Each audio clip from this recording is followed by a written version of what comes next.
President, Bangladesh press club কেন্দ্রীয় committee. আপনারা অনেক ধৈর্য সহকারে দ্বিতীয় অধিবেশনের প্রোগ্রাম উপভোগ করলেন। এর জন্য রাজশাহী বিভাগীয় শাখার পক্ষ থেকে আপনাদেরকে অসংখ্য ধন্যবাদ। যেভাবে কমিটি দেওয়া হয়েছে, আমি আশা করব নতুন এই 4টি জেলার আহ্বায়ক কমিটি আগামী 1 মাসের মধ্যে সুন্দর একটি কমিটি সম্মেলনের মাধ্যমে উপহার দিবেন।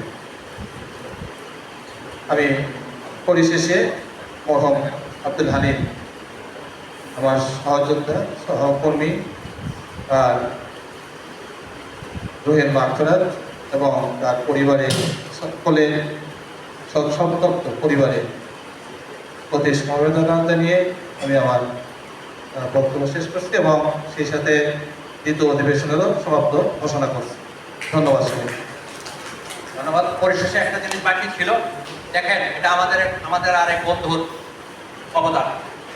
আমাদের পাবনা জেলা শাখার প্রতিষ্ঠাতা সভাপতি এবং আজকে মনোনীত রাজশাহী বিভাগীয় যিনি সাধারণ সম্পাদক হলেন, তিনি আরেকটা পত্রিকা বের করেছেন। উনি কিছুদিন আগে 6 মাস আগে একটা পত্রিকা বের করেছেন, দৈনিক অর্থদৃষ্টি। আজকে উনি আরেকটি পত্রিকা করেছেন, সময়ের ইতিহাস, ওনার সম্পাদিত। এখন আপনাদের কাছে খারাপ কি লাগতেছে আমি জানি না, নিশ্চয়ই আমাদের কাছে ভালো লাগতেছে। আমিও চাই এরকম প্রত্যেকটা সম্মেলনে, অনুষ্ঠানে আমরা একের পর এক আমরা যেন কারো না কারো এরকম সাপ্তাহিক হোক, মাসিক হোক, বাৎসরিক হোক, আমরা প্রত্যেকের জন্য সম্পাদক হয়ে যায়। তো যাই হোক, এই পত্রিকাটা আছে আমাদের কাছে আনুষ্ঠানিকভাবে চেয়েছিল। আমি হামিদকে বলবো এটা হ্যান্ড ওভার করে।